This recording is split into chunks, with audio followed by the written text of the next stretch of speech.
Hello, good morning. ગયા લેસનમાં આપણે માનવ પ્રજનનની અંદર માદા પ્રજનન અંગો વિશે આપણે જોઈ ગયા.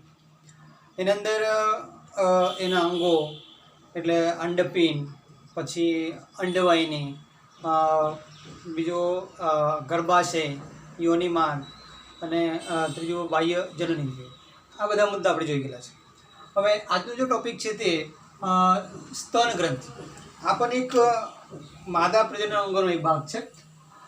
એના અંદર સ્તન ગ્રંથિ એ સામાન્યતઃ સસ્તન પ્રાણીની અંદર માદામાં જોવા મળશે. સસ્તન પ્રાણીની અંદર માદામાં જોવા મળશે. માદામાં તે સક્રિય હોય, નરમાં પણ હોય. એટલે ટૂંકમાં આ એક સસ્તન પ્રાણીનું એક વિશિષ્ટ લક્ષણ છે જે સ્તન ગ્રંથિ ધરાવે. સ્તન ગ્રંથિની અંદર જોશો તો એક આ પ્રકારની એક ચરબીમય મસલ જે દૂધનું સ્ત્રાવ કરે,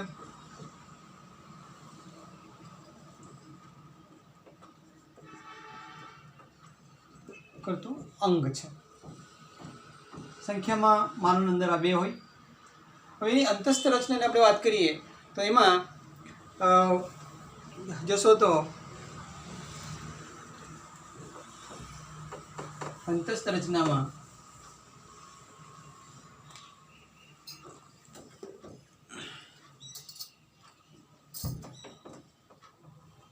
દરેક સ્તન ગ્રંથિની અંદર એમાં ખંડિકા આવેલી હોય.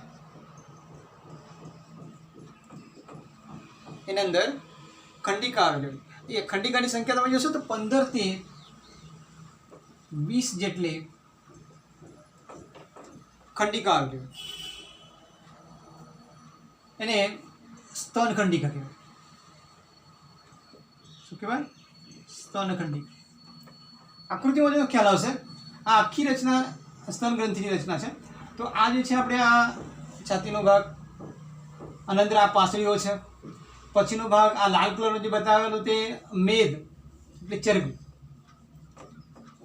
જે બાકીના જે ભાગ છે આ એક રચના, આ 1 2 3 4 રચના બતાવેલી, એવી રીતે ટોટલ 15 થી 20 જેટલી રચના હોય. એને આપણે સ્તન ખંડિકા કહીશું. એ સ્તન ખંડિકાની અંદર આ બધી નાની કુપિકા હોય. હવે અંદર દરેક સ્તન ખંડિકાની અંદર કુપિકા એટલે આવી રીતે એક રચના કે જેના અંદર કોષો હોય અને આ કોષો દૂધનું સ્ત્રાવ કરે. અને જે કોષો છે તો તે દૂધનું સ્ત્રાવ કરે,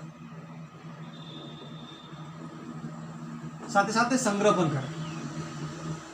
મેન સ્તનગ્રંથિની અંદરની આ રચના છે. બીજું, એ કુપિકાઓ બધી જોડાઈને એક નલિકામાં ખુલે એને કહેવાશે સ્તન નલિકા. આ બધું એ સ્તન નલિકા, ઘણી બધી કુપિકાની સ્તન નલિકા જોડાઈને બનવાની તે સ્તન વાહિની આ બતાવેલું છે. એટલે આ બે જોડાઈને આ સ્તન વાહિની. સ્તન વાહિની પછી એક ફૂલેલા ભાગમાં ખુલે એને આપણે કહીશું તુંબિકા. આ જે છે એ તુંબિકા છે. પછી તુંબિકામાંથી આ તુંબિકા બધી ખુલવાની એક વિશિષ્ટ રચના એને આપણે કહેવાશે દુગ્ધ વાહિની. હા, અને એ દુગ્ધ વાહિની પછી નિપલ દ્વારા અહીંયા બહાર ખુલશે. જ્યારે શોષણ લઈએ એમાંથી દૂધનું સ્ત્રાવ થશે. તો એ બધી આખી રચના એટલે ટૂંકમાં એને આપણે કહીશું સ્તન ગ્રંથિ. હવે એનો કદાચ માર્ગ પૂછી શકાય, ભાઈ ક્યાંથી ક્યાં જશે? તો પહેલો કુપિકા, સમો બરાબર. કુપિકામાંથી આવશે તે સ્તન નલિકા. સ્તન નલિકામાંથી આવશે સ્તન વાહિની. સ્તન વાહિનીમાંથી આવશે તુંબિકા, અને તુંબિકામાંથી આવશે તે દુગ્ધ વાહિની, અને પછી એ દ્વારા તે બહાર આવશે. આ છે સ્તન ગ્રંથિની અંદર દૂધનું માર્ગ. એમાં કદાચ આમ તેમ એનો સિક્વન્સ MCQમાં કદાચ પૂછી શકાય. આના પછીનો જે ટોપિક છે તે બીજો ટોપિક શુક્રકોષ જનનની પ્રક્રિયા. કઈ પ્રક્રિયા? શુક્રકોષ જનનની પ્રક્રિયા.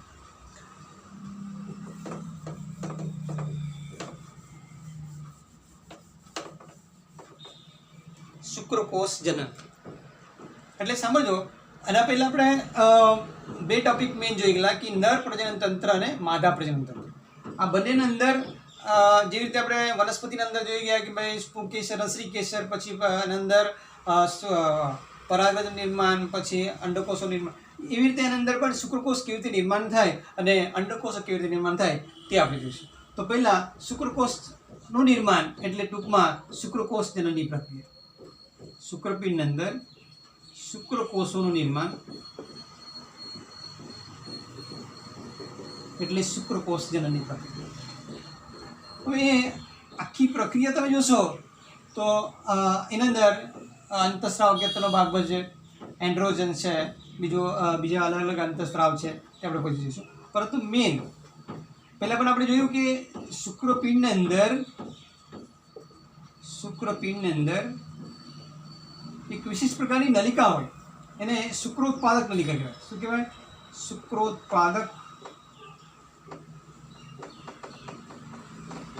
શુક્રોત્પાદક નલિકાઓ.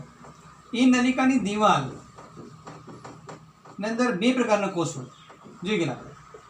કયા? જનન કોષો અને સર્ટોલી કોષો છે યાદ? જનન કોષો અને સર્ટોલી કોષો. આ જનન કોષોમાંથી જ શુક્રકોષોનું નિર્માણ થાય. શુક્રકોષનું નિર્માણ. હવે એ આકૃતિની અંદર બતાવેલો છે, સમજો. આ જે આકૃતિ છે એ આમ રચના છે, બરાબર? શુક્રોત્પાદક નલિકા એટલે આપણે આ ભાગ દોરેલો, આટલો ભાગ. આ અંદરની તરફ બાજુ છે તે પોલાણ, આ એની બાહ્ય દિવાલ, આ બરાબર આટલો ભાગ દોરેલો આપણે. એના પરથી સમજવા જોઈએ કે એની અંદર આ પોલાણને આ બધું પોલાણ તરફનો ભાગ છે, આ એની દિવાલ છે. શુક્રોત્પાદક નલિકાની આ દિવાલ છે. તો એના અંદર આ બે પ્રકારના કોષો, આ છે સર્ટોલી કોષો, સોરી આ કોષો, સોરી જનન કોષો, અને બીજું છે કે સર્ટોલી કોષો.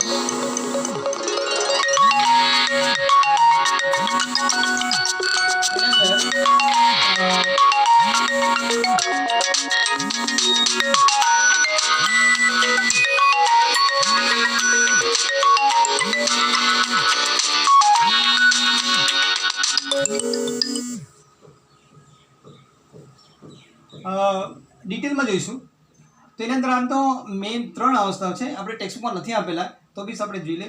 પહેલી છે ગુણન અવસ્થા. ગુણન અવસ્થા એટલે સ્ટાર્ટિંગમાં આ જે કોષો છે એ કોષો આ બ્લેક કલરના જે બતાવેલા એને આદિ શુક્રકોષો કહેવાય. શું કહેવાય? આદિ શુક્રકોષો. એ રંગસૂત્રોની દ્રષ્ટિએ દ્વિકીય હોય. કેવા હોય? દ્વિકીય. એને આપણે શુક્રકોષ માતૃકોષો પણ કહેવાય. શું કહેવાય? માતૃકોષો. એના અંદર જ્યારે ગુણનની પ્રક્રિયા થાય તો એ કોષોમાંથી આ આદિ શુક્રકોષોમાંથી વારંવાર વિભાજન પામે, સમસૂત્રી વિભાજન પામે. એમાંથી ઘણા આદિ શુક્રકોષો નિર્માણ થાય, જે રંગસૂત્ર દૃષ્ટિએ દ્વિકીય નિર્માણ થાય, વિભાજન પામે, ગુણન પામે. આ પહેલી અવસ્થા. પછી બીજી અવસ્થાની અંદર જોજો તો આ દ્વિકીય ધરાવતો જે આદિ શુક્રકોષો છે એ આદિ શુક્રકોષોનું રૂપાંતર આ એક વૃદ્ધિ અવસ્થા છે, એમાં અંદર નહીં બતાવેલી વૃદ્ધિ અવસ્થા. તો એના અંદર આ આદિ શુક્રકોષો જે છે એ આકારમાં થોડા મોટા બને, હોય છે ને છે મોટા બને, એના અંદર પોષક દ્રવ્ય નિર્માણ થાય. આ જે કોષ છે એનું રૂપાંતર આપણે કહેવાશે પ્રાથમિક પૂર્વ શુક્રકોષ. શું કહેવાય? પ્રાથમિક પૂર્વ શુક્રકોષ. આમાં આકૃતિમાં જોઈએ આપણે. આમાંથી અનેક વખત વિભાજન પામે આ પણ આદિ શુક્રકોષ. હા, આદિ શુક્રકોષ. એનું રૂપાંતર પ્રાથમિક પૂર્વ શુક્રકોષમાં. પ્રાથમિક પૂર્વ શુક્રકોષ. આ અવસ્થા આકાર મોટો કદ બનશે, એ પણ ટ્વાઇસેન હોય, દ્વિકીય હોય. પછી ત્રીજી અવસ્થા જે છે પરિપક્વ અવસ્થા. આ અવસ્થા દરમિયાન અર્ધસ્તરી વિભાજન થાય. સમજો બરાબર? अर्धस्तरी विभाजन। प्राथमिक पूर्व अंडकोषનું આમાંથી બે કોષો ડિમાન્ડ થવાના, કેટલા કોષો? બે, કે જે સિંગલ એન્ડ સિંગલ। આ કોષોને આપણે કહીશું દ્વિતીયક પૂર્વ શુક્રકોષ। શું કહેવાય? દ્વિતીયક પૂર્વ શુક્રકોષ। અને પછી એની અંદરનું જે આ દ્વિતીય વિભાજન, અર્ધસ્તરી વિભાજનનું પ્રથમ વિભાજન, અને પાછું એમાંથી અર્ધસ્તરી વિભાજનનો જે બીજો તબક્કો છે તે થવાનો, એ સિંગલ એન્ડ સિંગલ એન્ડ, આ સિંગલ એન્ડ સિંગલ એન્ડ એ જે છે એ આવશે તમારા પ્રશુક્રકોષો। શું કહેવાય? પ્રશુક્રકોષ। એટલે આ આખી પ્રક્રિયા, આમ તો શુક્રકોષ જનનની પ્રક્રિયાની અંદર જોશો તો એમાં બે તબક્કામાં વિભાજિત કરેલા છે। એક તો શુક્રકોષ, પ્રશુક્રકોષોનું નિર્માણ, અને બીજો હશે તે શુક્ર કાયાંતરણ। હવે આ અડધો ભાગ પૈતું છે આપણે, પાછી સમજો। ગુણન અવસ્થા દરમિયાન આદિ શુક્રકોષો સમસૂત્રી વિભાજન દ્વારા અનેક કોષો નિર્માણ કરે એને આદિ શુક્રકોષો કહેવાય। બીજું, એ આદિ શુક્રકોષો એક બીજી અવસ્થામાં પસાર થશે એને કહેવાશે વૃદ્ધાવસ્થા, પણ એની અંદર પ્રાથમિક પૂર્વ શુક્રકોષો નિર્માણ થવાના, એ પણ દ્વિકીય હોય છે। રંગસૂત્રોની દ્રષ્ટિએ બરાબર સમજો, દ્વિકીય એટલે અંદર 46 રંગસૂત્રો, અને અંદર પણ 46 રંગસૂત્રો, બરાબર। હવે જ્યારે પરિપક્વ અવસ્થામાં અંદર પ્રાથમિક પૂર્વ શુક્રકોષ, પાછી એની અંદર અર્ધસ્તરી વિભાજન થાય, એમાંથી બે કોષો બનવાના, એને દ્વિતીય પૂર્વ શુક્રકોષો કહેવાશે। અને એવી રીતે આનું દ્વિતીય વિભાજન થશે। આપણે અર્ધસ્તરી વિભાજનના બે તબક્કાઓ છે, તો એક કોષમાંથી 4 કોષો નિર્માણ થાય, એ આપણે 11માં જોઈ ગયેલા છે। તો એમાંથી એક કોષમાંથી એવી રીતે આ બેમાંથી પછી 4, આવી રીતે ટોટલ એક આદિ શુક્રકોષમાંથી અથવા એક પ્રાથમિક પૂર્વ શુક્રકોષમાંથી 4 પ્રશુક્રકોષો નિર્માણ થાય। આ જ આપણે તબક્કાની વાત કરી તેને આપણે કહીશું પ્રશુક્રકોષોનું નિર્માણ। એટલે શુક્રકોષ જનનની પ્રક્રિયાનો આ થયો આપણો પહેલો તબક્કો, પ્રશુક્રકોષોનું નિર્માણ। આ પહેલો તબક્કો થયો, ક્લિયર? એક આદિ શુક્રકોષમાંથી 4 પ્રશુક્રકોષો નિર્માણ થશે। હવે આ પ્રક્રિયા આપણે ખાલી એક કોષની વાત કરી, એવા અંદર ઘણા બધા કોષો છે, ઘણા બધા એટલે આપણે આટલી જ દિવાલ કરી, તો આ અસંખ્ય એટલે કરોડોની સંખ્યામાં આ શુક્રકોષોના અંદર નિર્માણ થશે। એકમાંથી 4 એટલે એવી રીતે ઘણા બધા હશે, તો અસંખ્ય શુક્રકોષો, પ્રશુક્રકોષો એની અંદર નિર્માણ થશે। હવે આના પછીનો જે તબક્કો છે, સેકન્ડ તબક્કો, એને આપણે કહીશું શુક્ર કાયાંતરણ। શું કહેવાય? શુક્ર કાયાંતરણ, સમજો બરાબર। હવે એની અંદર શુક્ર કાયાંતરણ અંદર શું થાય છે સમજો। શરૂઆતમાં તો તે ટૂંકમાં એની વ્યાખ્યાત આપણે જોઈજો તો પ્રશુક્રકોષોનું રૂપાંતર ચલિત શુક્રકોષોમાં રૂપાંતર થાય, ચલિત શુક્રકોષોમાં રૂપાંતર થાય, આ ઘટનાને આપણે શુક્ર કાયાંતરણ કહીશું। ખ્યાલ? હવે એની અંદર આ એવા કોષો, હવે પ્રશુક્રકોષો આમ છે, બરાબર, તો એની રચના આવી રીતે આ ચલિત શુક્રકોષોમાં રૂપાંતર પામે, આ જે ઘટના છે એને આપણે શુક્ર કાયાંતર કહીશું। ખ્યાલ? હવે એની અંદર ચલિત ટૂંકમાં એક વ્યાખ્યા આવે શુક્રકોષ મુક્ત થવાની પ્રક્રિયા। શરૂઆતમાં શું છે? સ્પર્મિએશન। તો આ જો સર્ટોલી કોષો છે એ બધા લાલ કલરના જે બતાવેલા તે સર્ટોલી કોષો, સમજો બરાબર, કયા કોષો? સર્ટોલી કોષો। તો એ સર્ટોલી કોષોના અંદર આ પ્રશુક્રકોષો ફસાયેલા પછી તે મુક્ત થાય, એમાંથી અંદર પોલાણમાં તે મુક્ત થાય, તો એ જે ઘટના છે એને શુક્રકોષ મુક્ત થવાની પ્રક્રિયા અથવા એને સ્પર્મિએશન કહેવાય। શું કહેવાય? સ્પર્મિએશન।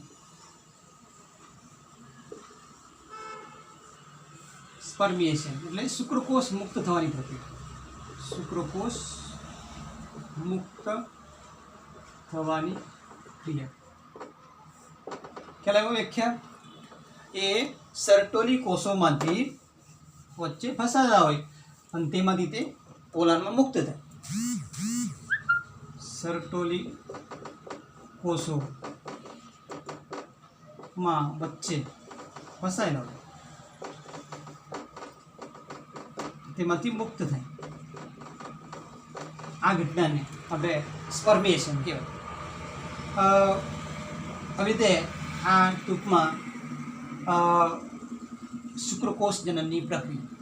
હવે એ સ્પર્મેશન અથવા પેલો જે શુક્રકાયાંતરણની જે પ્રક્રિયા છે એની અંદર કેવી રીતે બનશે થોડીક ટેક્સ્ટમાં નથી વાત કરેલી. તો એની અંદર શરૂઆતમાં મોટો શુક્રકોષ મોટો હોય તો તે ચપટો બને, એનો અંદરનો કોષરસ ઓછો થાય, કોષ કેન્દ્ર મોટું બને, એના અંદર પૂંછડીની રચના થાય, મધ્ય ભાગ, શીર્ષ અને પેલામાં શુક્રાગ્ર, આવી રીતે અલગ અલગ રચના બને. એ ઘટનાને આપણે કહીશું એક પ્રકારનું શુક્રકાયાંતરણની ઘટના. હવે આના પછીનો જે રચના ટોપિક છે તે આપણે જોઈશું શુક્રકોષની રચના.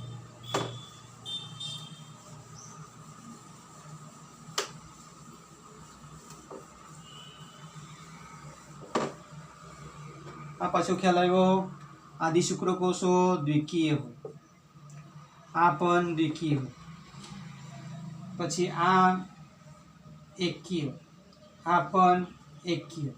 શબ્દ પડતી આમાં 46, આમાં 46, આમાં 23, આમાં 23 રંગસૂત્ર.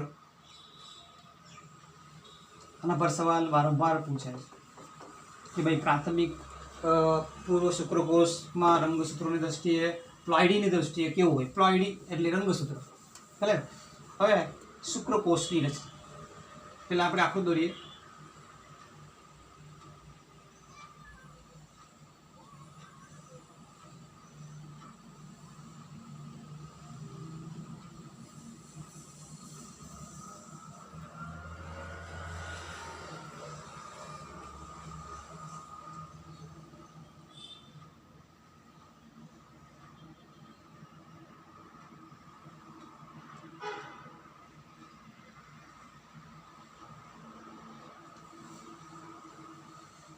વચ્ચે કોષ કેન્દ્ર,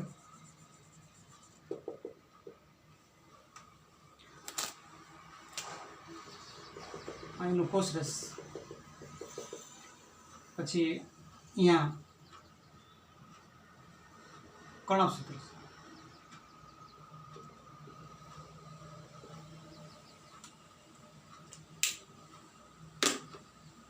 જોઈએ. આ જો ભાગ છે એની અંદર આકૃતિની દ્રષ્ટિએ અથવા શુક્રકોષની રચના સમજીએ બરાબર. શોર્ટ નોટ આવે, આકૃતિ સાથે સમજાવો. એની અંદર એનું જે રચના છે એ એના અંદર 4 ભાગ જોવા મળશે. આમ તો મુખ્ય 3 જ. પહેલો શીર્ષ,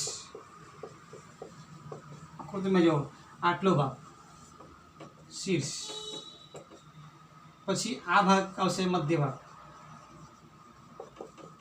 અને આ પૂંછડીનો ભાગ. શીર્ષની અંદર તમે જોશો તો અગ્ર છેડે શુક્રાગ્ર, એની અંદર ઘણા બધા અંતકોષ રસજાળ કે બીજા પદાર્થો, પ્રોટીન, ઉત્સેચકો એની અંદર ભેગા થયેલા હોય. અને આ શુક્રાગ્રમાંથી એક ઉત્સેચકનું સ્ત્રાવ થાય. સમજો બરાબર? આનો વારંવાર સવાલ આવે છે.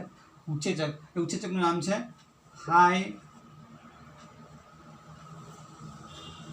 હાયલ્યુરોનિડેઝ.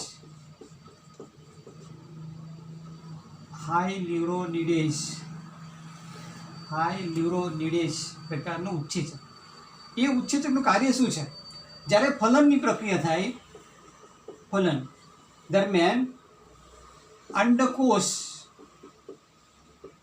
ના ફરતે અંડકોળ જો આવે એને ઓગાળે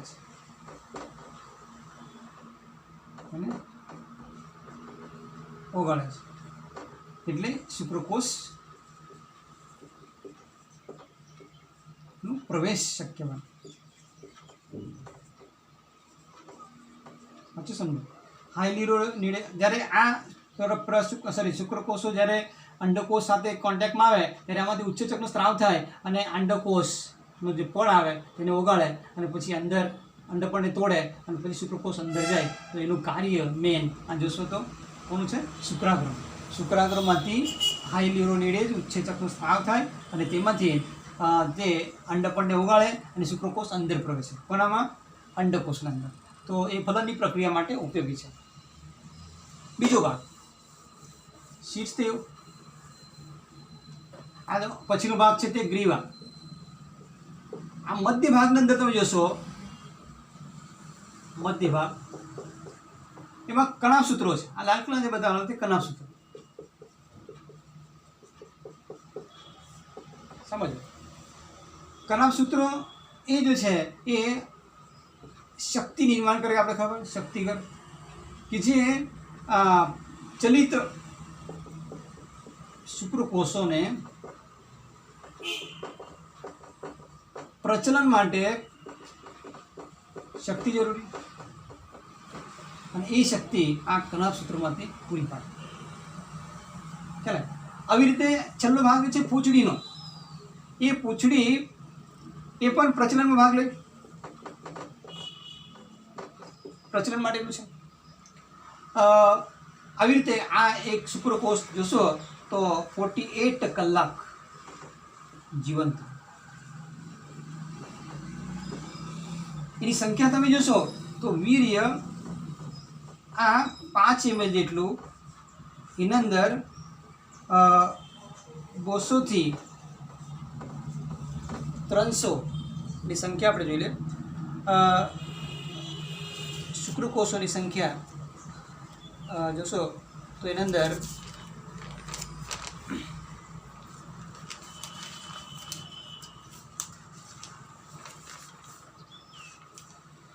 200 થી 300 મિલિયન જેટલી સંખ્યા હોય, અને એમાંથી 60% એનો આકાર અને કદ ધરાવે. કેટલાક પણ ધરાવવા જોઈએ, ચોક્કસ કદ અને આકાર ધરાવવા જોઈએ.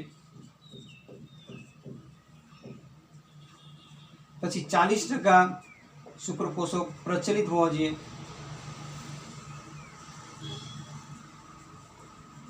સમજો, જ્યારે વીર્યની કસોટી કરવામાં આવે ત્યારે સિમેન કાઉન્ટ કહેવાય એને, કે જ્યારે કદાચ કોઈને ગર્ભ ધારણ ન થતું હોય ત્યારે કપલની અંદર નરના પુરુષના વીર્યની ટેસ્ટ કરવામાં આવે. એની અંદર મિનિમમ 60% તેના ચોક્કસ આકાર અને કદ ધરાવતા હોવા જોઈએ, અને 40% કોષો પ્રચલિત હોવા જોઈએ. આવી રીતે આ ટોપિક અને પછીનું છે તે વીર્ય. નેક્સ્ટ ટોપિક વીર્ય. સિમેન.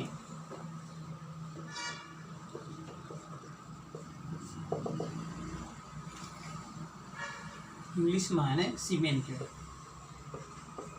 સમજો, વીર્ય એટલે શું? આ એક મિશ્રણ છે કયા પદાર્થનું. નર પ્રજનન તંત્રની અંદર આપણે જોઈશું તો અલગ અલગ રચનાઓ છે. એક તો શુક્રોત્પાદક નલિકામાંથી શુક્રકોષ નિર્માણ થાય. સમજો બરાબર, શુક્રોત્પાદક નલિકામાંથી શું નિર્માણ થાય? શુક્રકોષ. પછી શુક્રાશય, આ એક ગ્રંથિ છે, એમાંથી પણ સ્ત્રાવ નિર્માણ થાય. ચીકણો સ્ત્રાવ કે જે પોષણ પૂરું પાડે, તેની અંદર ફ્રુક્ટોઝ, કેલ્શિયમ, બીજા પદાર્થ હોય. આ સિવાય પ્રોસ્ટેટ ગ્રંથિ, એમાંથી પણ સ્ત્રાવ નિર્માણ થાય. ત્રીજો આવશે તે બલ્બોયુરેથ્રમ. આ ટેક્સ્ટબુકમાં નથી આપેલું, પણ જૂના સિલેબસમાં રેફરન્સમાં છે. તો આ બધાનું મિશ્રણ એટલે વીર્ય. શરૂઆતમાં તે જ્યારે શિશુની ઉત્તેજના નિર્માણ થાય, ઉત્તેજિત થાય, અથવા જાતીય ઉત્તેજના દરમિયાન વીર્યનું ત્યાગ થાય.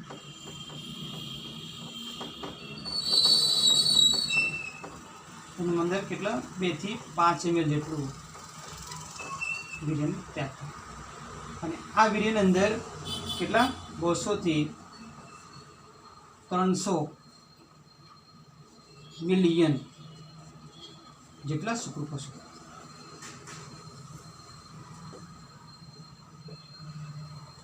હવે વીર્યનું ત્યાગ જાતીય સંભોગ દરમિયાન અથવા સમાગમ દરમિયાન અને ઘણી વખતે મોસ્ટલી સ્વપ્નદોષ ઊંઘમાં પણ એનો ત્યાગ થાય તો એને સ્વપ્નદોષ કહેવાય. આવી રીતે એ છે વીર્યમાં કદાચ શોર્ટ નોટ પૂછાય તો આટલા મુદ્દાના અંદર લખવાનું રહેશે. Thank you.